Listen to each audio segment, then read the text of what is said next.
79페이지에 있습니다. 창세기 49장 22절 말씀입니다.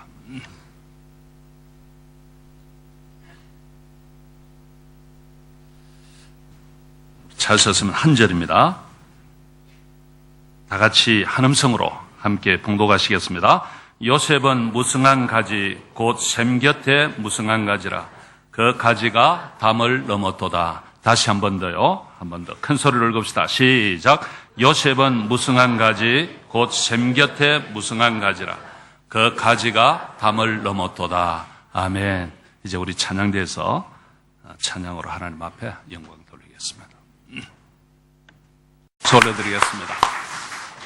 오늘 저에게 말씀을 전해주실 목사님은 잠실의 오륜교회의 김은호 목사님이십니다. 이번 내일 모레부터 골든 게이트에서 중남부 아프리카의 산지에 계시는 우리 선교사님들, 사역하시던 선교사님들이 골든 게이트에 모여서 선교사 대회를 하게 됩니다. 이번에 이 교회에서 후원을 하시고 또 목사님 오셔서 말씀을 전하시게 되는데 제가 오늘 저에게 모셨습니다. 이 시간 나오셔서 샘 곁에 무성한 가지라 라고 하는 제목으로 말씀 전하실 때 큰 은혜 받으시기를 바랍니다. 우리 힘찬 박수로 한번 말씀드립니다. 할렐루야. 우리 주님께 영광을 돌립니다. 우리 옆 사람과 좀 인사 좀 할까요? 10년은 젊어 보입니다. 그럼 반대로 하겠습니다. 10년은 늙어 보입니다. 안 하시는군요. 네. 자, 젊다는 것은 굉장히 좋은 겁니다. 근데 중요한 것은 우리 마음이 더 젊어야 되고 우리 영혼이 독수리처럼 푸른 창공을 향하여 솟아오를 수 있어야 됩니다. 제가 목회를 하면서 보니까 교회 안에 교회를 다닌 지 오래됐지만 종교인들이 너무 많은 것 같아요. 분명히 교회를 다녔고 모태신앙인데 하나님을 인격적으로 만난 경험이 없어요. 여러분, 왜 교회 다니세요? 왜 예수 믿으세요? 이렇게 물으면 당황들 하시죠. 너무 쉬운 질문이니까. 여러분, 왜 예수를 믿으세요?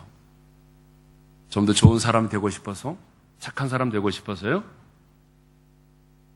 여러분, 그런 종교는 세상 밖에도 있습니다. 우리 기독교 밖에도 여러분 얼마든지 도덕적이고 윤리적인 종교는 있어요. 여러분, 우리가 예수를 믿는다는 것, 목사님 통해서 눈이 들었겠지만 그래도 우리가 한번 좀 점검을 할 필요가 있어요. 엄밀하게 따지면 우리 기독교는 종교가 아닙니다. 생명입니다. 동의하십니까? 네, 이쪽 동네는 동의 안 하시는 것 같은데요. 동의하시면 아멘 해봅시다. 네. 어떤 분이 취미란에 기독교를 썼다고 그래요. 기독교는 취미가 아니죠. 생명입니다.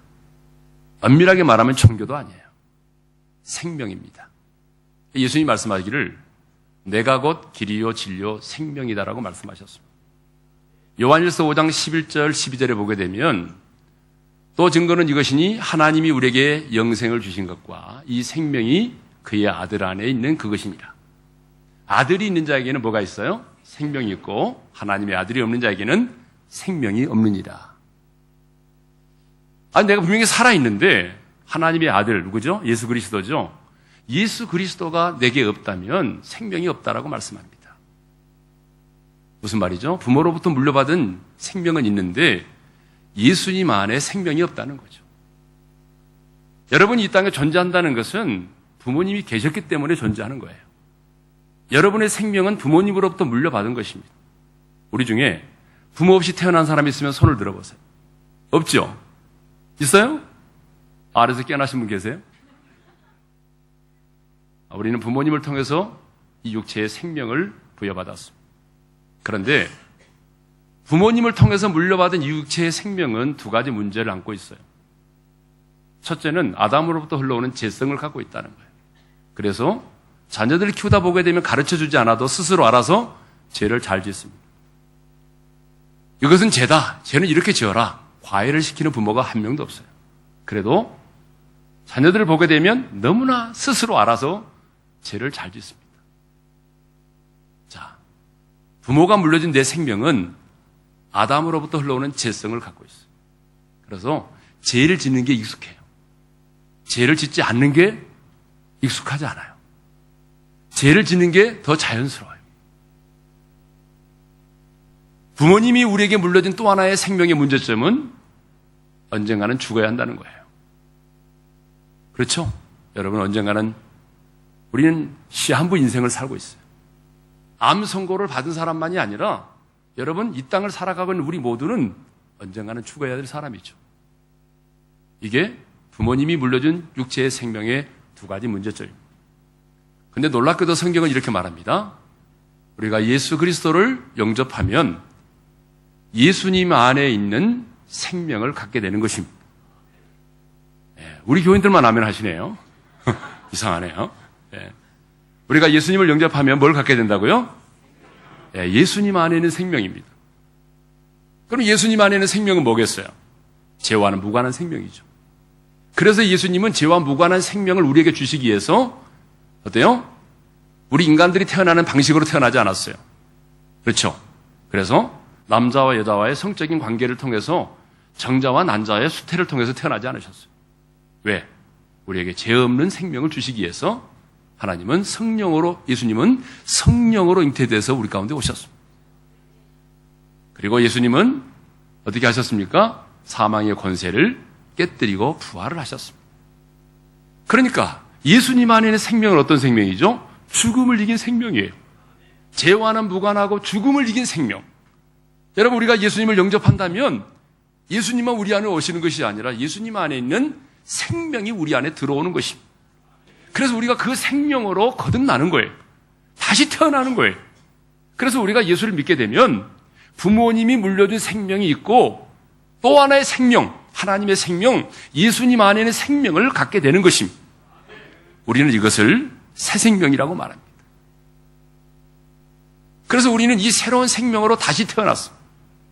이것을 성경은 뭐라고 말하죠? 새로운 피조물이라고 말합니다. 그러니까 예수를 믿는다는 것은 좀 사람이 착해지고 변화되고, 담배 끊고 술 끊게 되는 그런 정도가 아니에요. 여러분, 그것 때문에 우리가 예수를 믿습니까? 아니에요.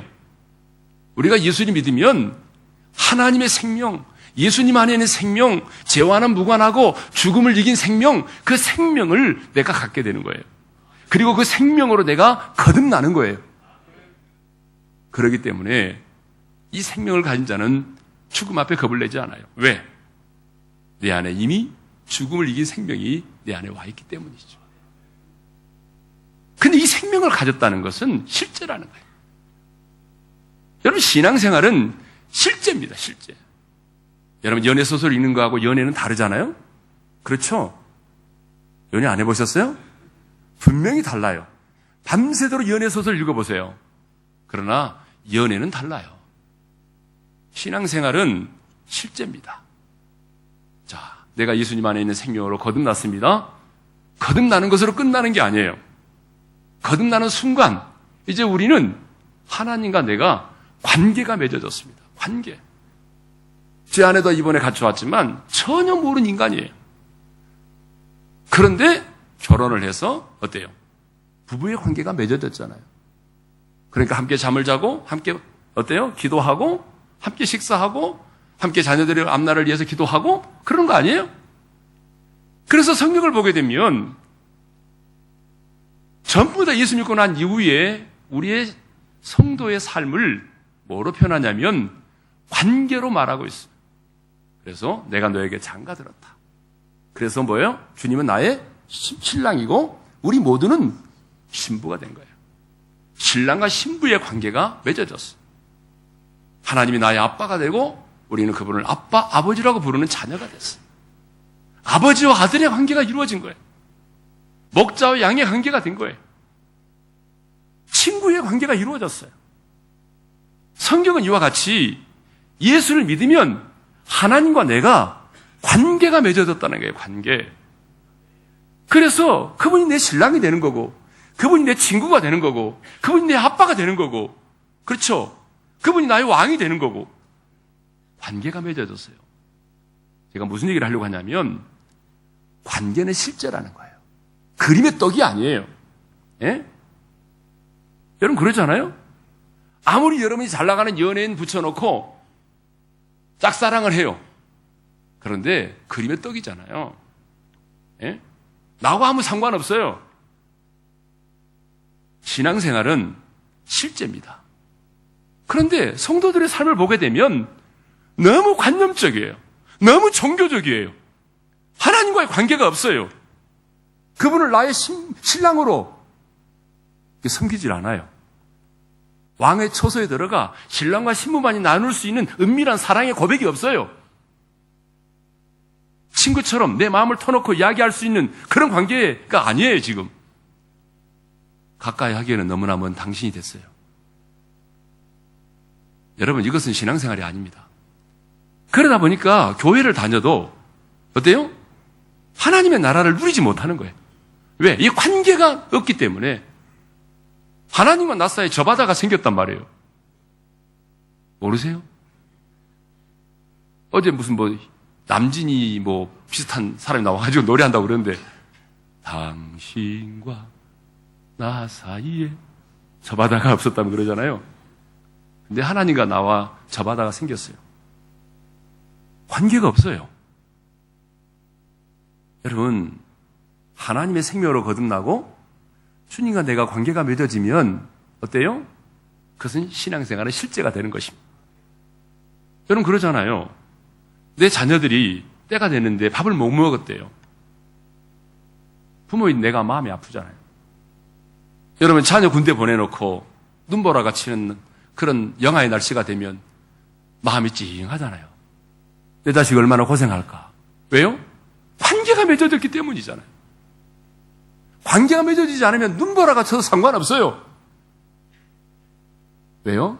관계가 맺어졌기 때문에 마음이 가는 거예요. 주님의 마음이 읽혀지는 거예요. 자, 우리는 여기서 끝나면 되지 않죠. 이제 내가 예수를 믿는다는 것은 하나님의 생명으로 거듭나는 것이고, 그리고 하나님과 내가 관계가 맺어지는 것이다. 이건 기본입니다, 기본. 그러면 여기서 끝나야 되는가? 아니죠. 오늘 본문에 보게 되면 요셉에 관한 얘기가 나오는데, 요셉은 예수 믿고 거듭나서 하나님의 자녀가 되는 것으로 끝나지 않았습니다. 요셉은 어떤 삶을 살았냐면 복의 근원이 되는 삶을 살았습니다. 축복의 통로가 되는 삶을 살았습니다. 할렐루야. 옆 사람과 인사하겠습니다. 축복의 통로가 됩시다. 복의 근원이 되는 사람이 됩시다. 요셉은 단지 예수 믿고 거듭나는 것으로 끝나지 않았어요. 그의 인생을 보게 되면 정말 축복의 통로가 됐어요. 그래서 오늘 본문의 말씀이 그의 아버지 야곱이 죽으면서 아들들에 관하여 예언한 말씀인데, 오늘 이 본문은 아들 요셉에 관한 예언의 말씀입니다. 그 예언의 말씀이 뭐냐 그러면 이런 거죠. 자, 요셉은 무성한 가지, 곧 샘 곁에 무성한 가지라. 그 가지가 담을 넘었도다. 그런데 이 예언의 말씀처럼 요셉의 인생은 샘 곁에 무성한 가지가 되는 축복을 누렸습니다. 참 중요해요. 부모가 자식을 위해서 어떤 예언적인 말을 하느냐가 참 중요해요. 그런데 요셉은 우리가 생각하는 것처럼 그런 좋은 어린 시절을 보낸 사람이 아니잖아요. 그렇죠? 요셉에 대해서 여러분 많이 들어서 알고 있지만 요셉은요, 정말 불행한 가정에서 자랐습니다. 어릴 때 어머니를 잃었습니다. 여러분 예전에 엄마 없는 하늘 아래라는 영화 보신 적 있죠? 영철이가 나오잖아요, 거기. 그런 것처럼 정말 일찍 어머니를 잃었어요. 그리고 배다른 어머니까지 합하면 4명의 어머니가 있었단 말이에요. 4명의 어머니. 요즘에 한국에도 2명의 어머니가 많아졌어요. 근데 여러분 4명의 어머니 밑에서 자란다는 게 쉬워요, 이게? 요즘 애들은 야가가지고요, 2명의 어머니가 되면 이쪽에 가서 돈 받고 이쪽에서 용돈 받고 그래요. 그런데 4명의 어머니 밑에서 자란다는 게 쉽지 않아요. 배다른 이복 형제 11명의 형제들이 서로 암투하면서 자랐어요. 그런 모습을 보고 자랐어요. 이걸 역기능적인 가정에서 자랐다고 말하죠. 정말 불행한 가정에서 자란 거예요. 어릴 때 요셉에 대한 기억은 별로 아름다운 기억이 없어요. 6살에 아버지가 야반 도주했잖아요. 요셉의 나이 6살에 애삼촌 라반의 집에서 아버지가 도망을 치잖아요. 그때 두려워하는 그 아버지의 모습을 보았어요. 그것만이 아니잖아요. 이복누이 디나가 강간을 당했을 때 시몬과 레이가 그 성에 들어가서 남자들을 다 죽였잖아요. 살육의 현장을 목격했어요. 그것 때문에 그 성의 사람들이 보복할까 봐서 밖에 나가지도 못했어요. 여러분, 인격이 형성되는 그 시기에 어머니를 잃고 외로움과 고독, 분노와 이런 살육의 현장, 두려움 이런 것들을 경험하며 살았던 사람이 바로 요셉이죠. 보아서는 안 될 것들을 많이 보았어요. 그것만이 아니에요.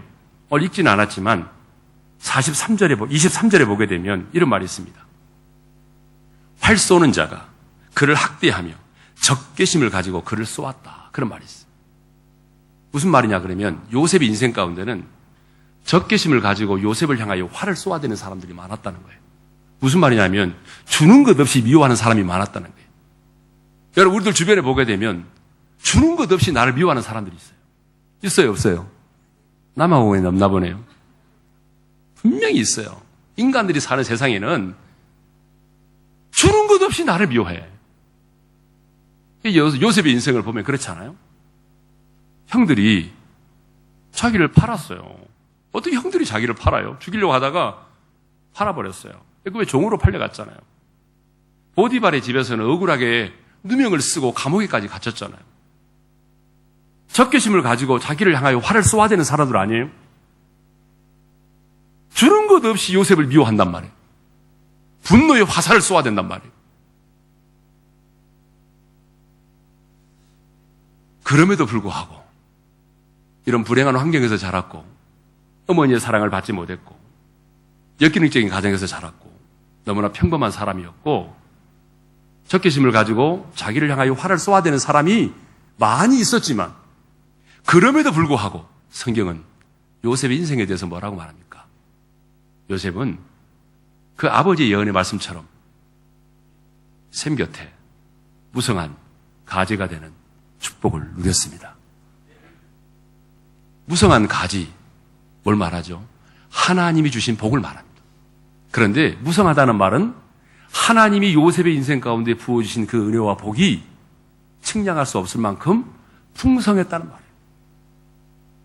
그러니까 역기능적인 가정에서 자랐고 어머니의 사랑을 받지 못했고 인격이 형성되는 시기에 두려움과 많은 것들을 목도하고 적개심을 가지고 활을 쏘아대는 사람이 있었음에도 불구하고 요셉의 인생은 샘 곁에 무성한 가지처럼 하나님께로부터 주어지는 풍성한 은혜와 축복을 받아 누렸다는 것입니다.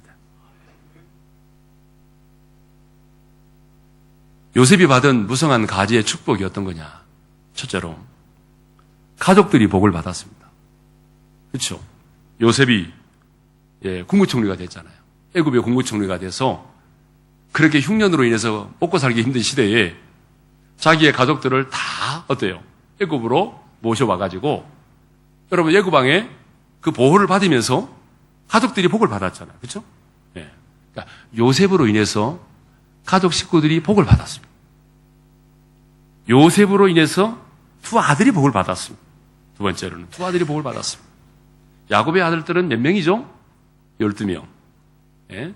그런데 성경을 보게 되면 12명의 아들들인데 13지파가 땅을 기업으로 분배받죠. 왜 그랬죠? 바로 에브라임과 므낫세.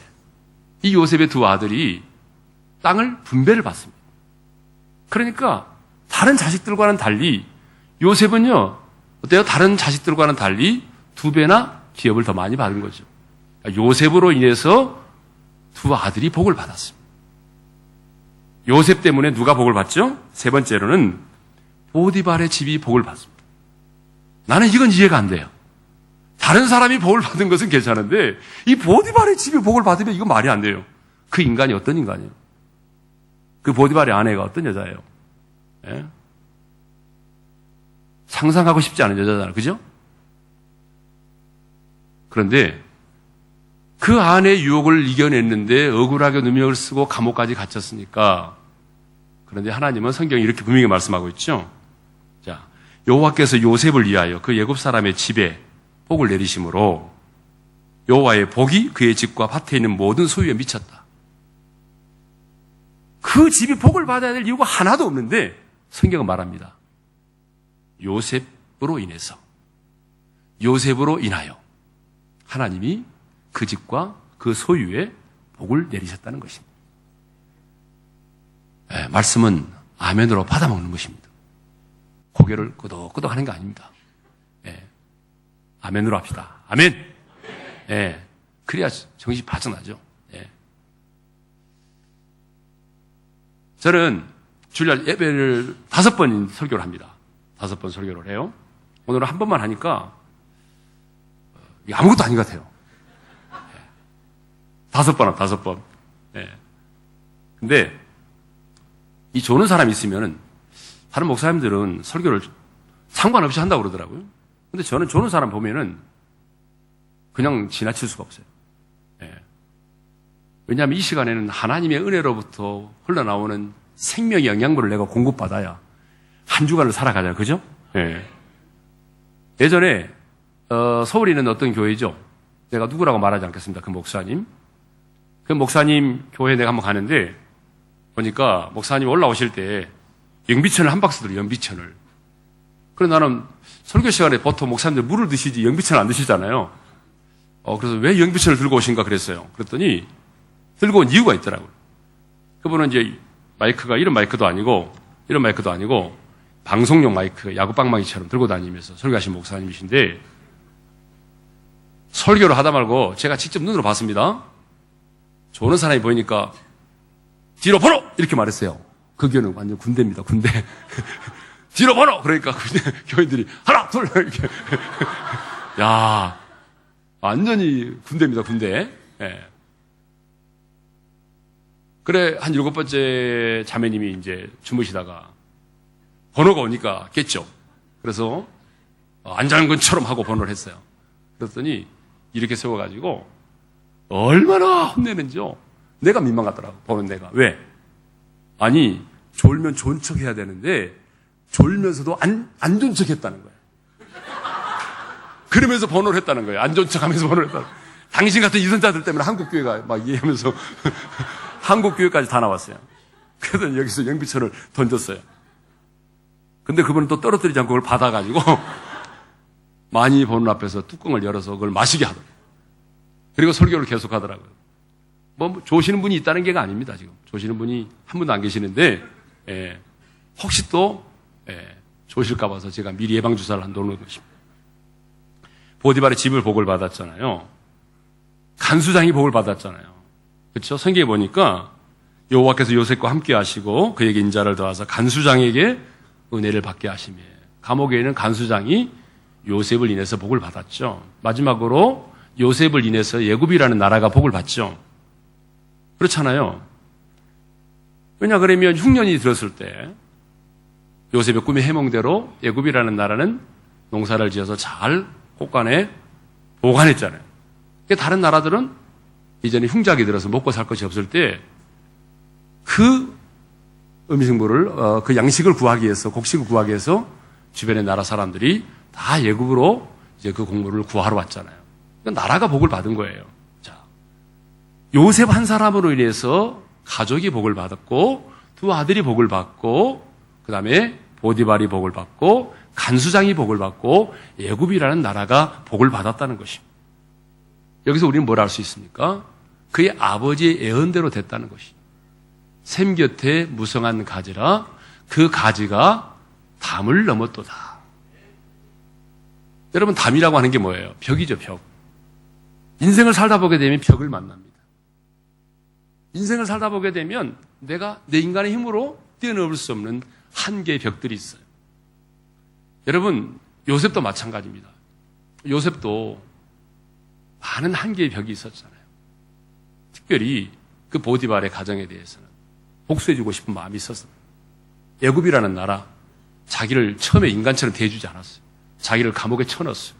자기에게 아픔과 상처를 준 나라예요. 그럼에도 불구하고 요셉으로 인해서 하나님이 주신 그 복이 여러분 그 담을 넘었다는 거예요. 한계의 벽을 뛰어넘었다는 거죠. 가정의 울타리를 뛰어넘어서 여러분 인종과 국경의 벽을 뛰어넘었다는 것입니다. 이게 중요한 거예요. 여러분 이 보디발과 간수장이 복을 받았다는 것은 인종의 벽을 뛰어넘은 거 아닙니까? 애굽이라는 나라가 요셉으로 인해서 복을 받았다는 것은 여러분 이 국경의 장벽을 뛰어넘은 거 아닙니까? 저는 이 남아공에 이곳에서 신앙생활하고 계신 여러분 한 사람 한 사람으로 인해서 여러분들이 정말 샘곁에 무성한 가지가 되어서 여러분들로 인해서 여러분의 자녀들이 복을 받고 가족들이 복을 받을 뿐만 아니라 더 중요한 것은 여러분들로 인해서 인종의 장벽을 뛰어넘어서 여러분 주변에 있는 또 다른 인종들이 복을 받을 수 있기를 원합니다.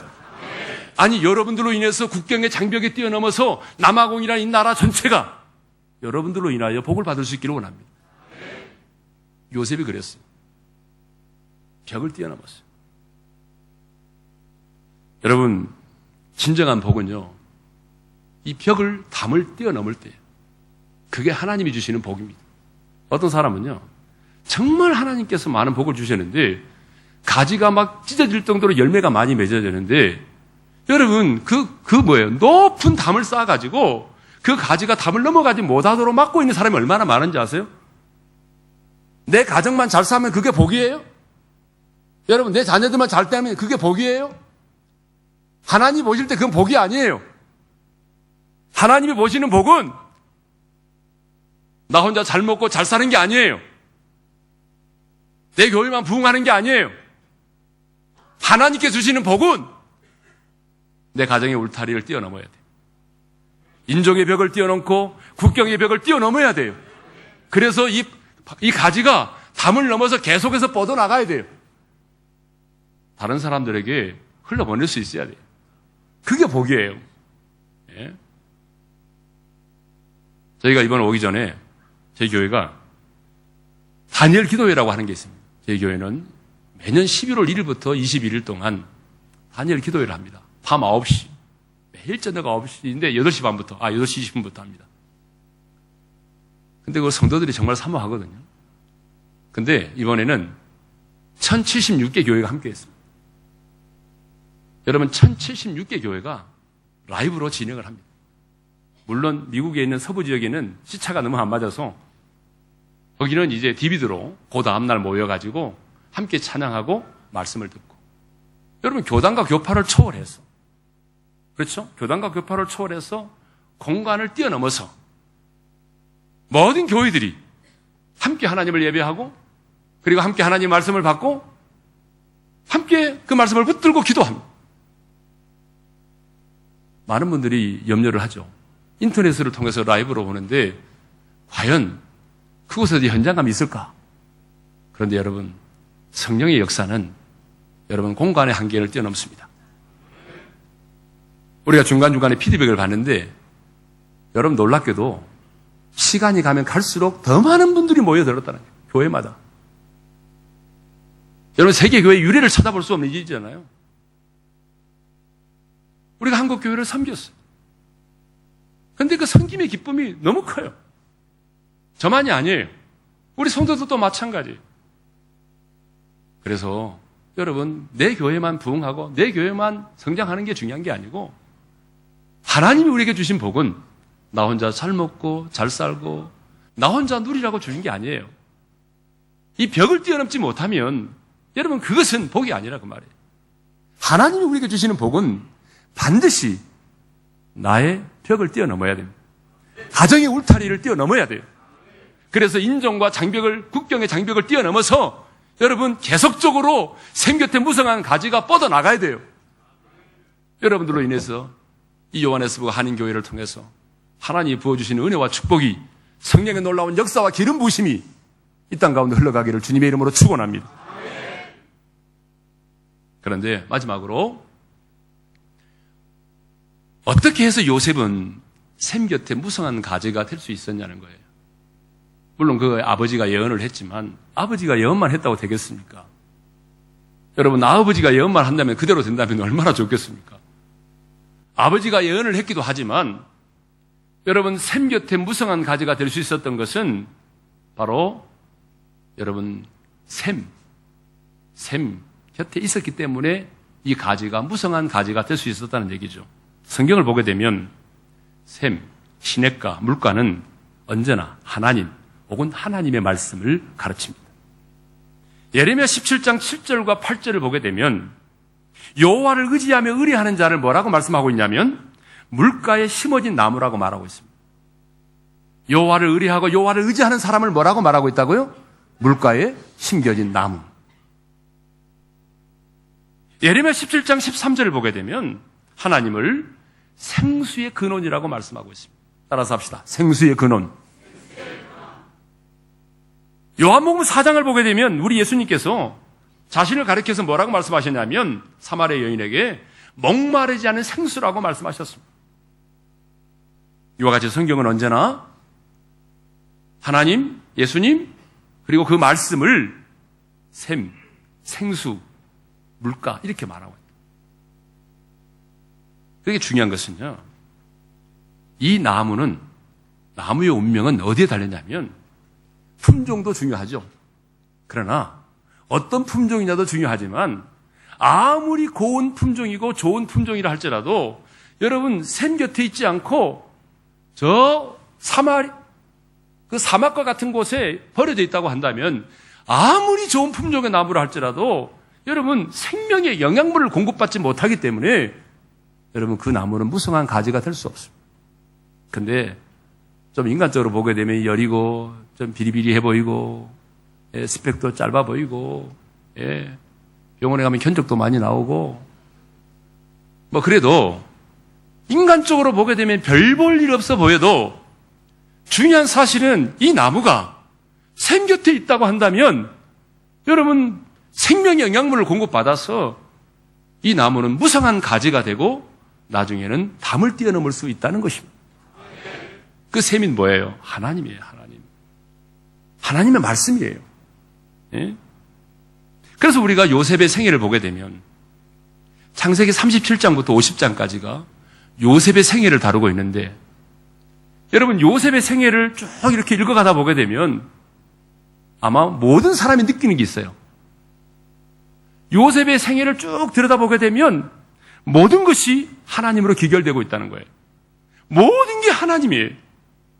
제가 몇 가지 예를 들겠습니다. 요셉이 감옥에 있을 때요. 그 떡 맡은 자와 그리고 술 맡은 자와 떡 굽는 자가 꿈을 꾸었는데 해몽을 하지 못해가지고 고민을 하고 있을 때 그때 뭐라고 말하냐면 이렇게 말하죠. 해석은 하나님께 있지 아니하니까. 꿈의 해몽에 대해서 말할 때 내가 꿈 해몽을 잘합니다. 제가 이래봬도 해몽의 은사가 있습니다. 나한테 말해보세요. 내가 당신의 꿈을 해몽해드리겠습니다. 라고 말하지 않았어요. 뭐라고 말합니까? 꿈의 해몽은 해석은 하나님께 있습니다. 자기 자신을 말하잖아요. 자, 후일에 요셉이 꿈의 해몽을 잘한다는 소식을 듣고 왕이 불렀습니다. 애국왕 바로가 불렀어요. 그때도 뭐라고 말하냐면 내가 아니라 하나님께서 바로에게 편안한 대답을 하시리라. 하나님께서 당신의 꿈에 대해서 하나님이 말씀하실 것입니다. 여러분 이렇게 말한다는 게 쉽지 않아요. 요즘에 연예인들요 무슨 대상하고 뭐 시상할 때 하도 이제 크리스찬 연예인들이 많다 보니까 PD들이 꼭 얘기합니다. 종교적인 얘기하지 마라. 종교적인 얘기하지 말라고 그래요. 못하게 해요. 뭐 하나님께 영광 돌리는데 이따 소리 못하게 한다. 그들이 말할 때 이따이죠. 못하게 해요. 근데 여러분 내가 하나님의 사람이라면 해야죠. 이거 잘리더라도 해야 되죠. 그 얼마 전에 국무총리 그 시상식이 있었습니다. 저는 보지 못했는데 보신 분들이 그래요. 아, 목사님.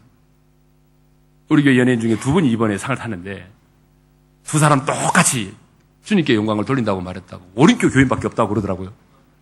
아, 내가 너무 감사했어요. 예. 나는 보지 않았지만 듣기만 해도 감사하더라고. 찡하더라고. 예? 궁금하신 누군지 궁금하죠? 요셉은 몰라도 알고 싶죠? 예. 한 사람은 짜장집 하는 김학래, 한 사람은 박신혜. 예? 아멘은 안 하시는데 오는 나오네요. 여러분, 왕 앞에 가서 제수의 몸으로 끌려가가지고 하나님 얘기를 한다는 게 쉬운 일이 아니에요, 이거. 예? 안 그렇습니까, 여러분? 예? 보디발의 아내로부터 동침의 욕을 받았을 때도 이렇게 말하잖아요. 내가 어찌 이 큰 악을 행하여 하나님께 죄를 지으리까? 여러분, 하나님을 의식했다는 거예요. 내가 어떻게 하나님께 이 죄를 지을 하나님 앞에서 이 죄를 지을 수 있냐는 거예요. 하나님 보고 계시는데. 요셉의 눈은 언제나 하나님을 주시하고 있었습니다. 요셉의 눈동자는 언제나 하나님의 눈동자를 바라보고 있었습니다. 요셉은 자신을 바라보고 자신의 원수를 바라보고 상황을 바라보는 것이 아니라 하나님을 바라보았다는 거예요. 하나님을 의식했다는 거예요. 여러분, 이게 중요합니다. 우리가 이 땅을 살아가면서 어떤 사람은 자기 자신만을 바라봅니다. 자기 자신만 바라보니까 뭐예요? 여러분, 내가 내 자신에게 실망할 때가 얼마나 많아요. 여러분, 이 세상을 살아가면서 말을 안 해서 그렇지 가장 여러분을 실망시킨 사람이 누구예요? 남편? 아니에요. 여러분 자신이에요. 여러분 자신 아니에요? 솔직하게 얘기해 보세요. 누가 여러분을 가장 실망시켰어요? 여러분 자신 아닙니까? 그러면 그렇게 연약한 내 자신을 바라보면 실망할 수밖에 없어요. 요셉이 감옥에 처해있는 내 자신, 끌려와서 종놀이하고 종로로 타고 있는 자신의 모습 바라보면 젊은이들 말로 쪽팔립니다. 자기 자신의 모습을 바라보면 늘 쪽팔릴 수밖에 없죠. 나는 왜 이럴까? 언제 온수 갚지? 자기가 처해 있는 상황을 바라보고 자기 자신을 바라보고 오복할날을 바라보고 온수를 바라보고 이를 갈고, 여러분, 그러면 어떻게 그가 이게 샘곁에 무성한 가지가 됐겠어요? 예? 근데 그는 자신의 상황을 바라보지 않았어요. 자신을 바라보지 않았어요.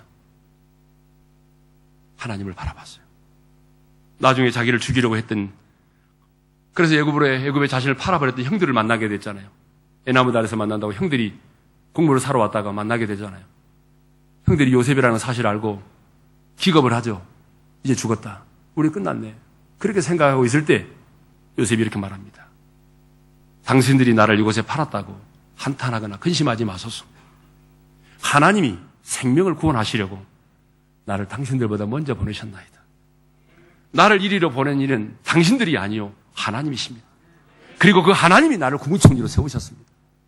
여러분, 요셉이 하는 모든 말에는 하나님입니다. 꿈 해몽도 하나님이 하십니다. 나를 이곳에 보낸 이시도 하나님이십니다. 나를 국무총리로 세우신 이도 하나님이십니다. 그의 모든 인생은 하나님으로 귀결됐어요. 하나님만 바라봤어요. 그게 뭐예요? 그게 바로 샘곁에 무성한 가지가 되는 거예요. 그 샘이 바로 하나님이십니다. 요즘은 철저하게 하나님을 신뢰했어요. 이해할 수 없는 일을 만났어요. 인생을 살다 보게 되면 이해되는 일보다 이해되지 않은 일이 훨씬 많습니다. 여러분, 그래 안 그래요? 젊을 때는 몰라요. 어린 시절에는 모르는데 인생을 살면 살수록 내 삶 가운데 이해되는 일보다 이해되지 않은 일이 더 많아요. 맞아요, 안 맞아요? 맞죠? 이해 안 되는 일이 더 많아요. 왜 이런 일이? 왜 내 삶 가운데? 왜 이런 일이 내 가정 가운데? 왜 이런 일이 내 자녀 가운데? 이해되는 일보다 이해되지 않은 일이 훨씬 많습니다. 요셉의 인생은 더 말할 것도 없어요. 왜 형들이 나를 죽이려 하지? 왜 형들이 나를 이곳에 파나? 나는 왜 감옥에 가야 돼? 아니, 내가 유혹을 물리쳤는데 내가 왜 감옥에 가야 돼? 이해 안 돼. 그런데 여러분, 이해 안 되는 일들을 만날 때마다 속상해하지 않고, 그럼에도 불구하고 적개심을 품고 자신을 미워해도 그는 끝까지 하나님께 초점을 맞추고 하나님의 주권을 인정하고 하나님의 신실하심을 신뢰했습니다. 이해할 수 없는 일들이 생기면 생길수록 더 깊이 하나님의 말씀의 뿌리를 내렸습니다. 인생이 힘들고 고난이 겹칠수록 생수의 근원이 되신 주님을 더 의지하고 주님의 말씀을 붙들었습니다. 그래서 요셉은 샘곁에 무성한 가재가 되어서 담을 뛰어넘어서 인종의 장벽을 뛰어넘고 국가의 장벽을 뛰어넘어서 많은 사람들에게 하나님의 은혜와 하나님의 축복을 흘러버리는 샘 곁에 무성한 가지가 되었습니다. 여러분, 그렇습니다. 우리가 이 세상을 살아가면서 어떤 사람은 나보다도 훨씬 더 좋은 스펙을 가지고 있고 더 좋은 환경 가운데 자랐고, 그럼에도 불구하고 여러분 열매도 맺지 못하고 여러분 시들다가 그냥 죽어버리는 그런 사람이 있습니다. 아니, 어떤 사람은 복을 많이 받았지만 그 열매가 많이 맺어서 주렁주렁 열려서 자기의 가지가 찢어짐에도 불구하고 더 높은 담을 쌓고 자기 안에 자기 가족의 철옹성을 만들고 자기 혼자만 그 복을 누리려고 하는 사람이 있습니다. 그러나 여러분, 그것은 복이 아닙니다. 하나님 우리에게 주시는 복은 바로 요셉처럼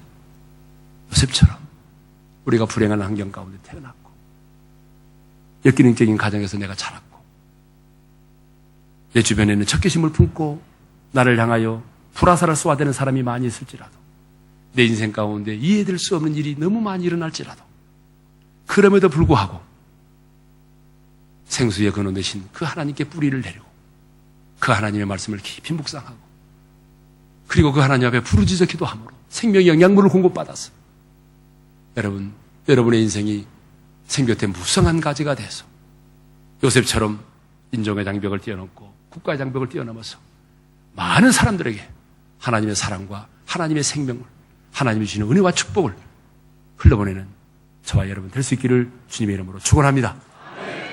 자, 주신 말씀 붙들고 이제 우리 한번 기도하기를 원합니다. 사랑하는 성도 여러분, 말씀을 듣기만 하고 흘러보내면 무슨 의미가 있겠습니까? 주님, 내가 요셉처럼 생곁에 무성한 가지가 되기를 원합니다. 나는 그동안에는 내 자신을 바라보고 내가 처해 있는 상황만을 바라보고 내가 좌절하고 절망하며 살았습니다.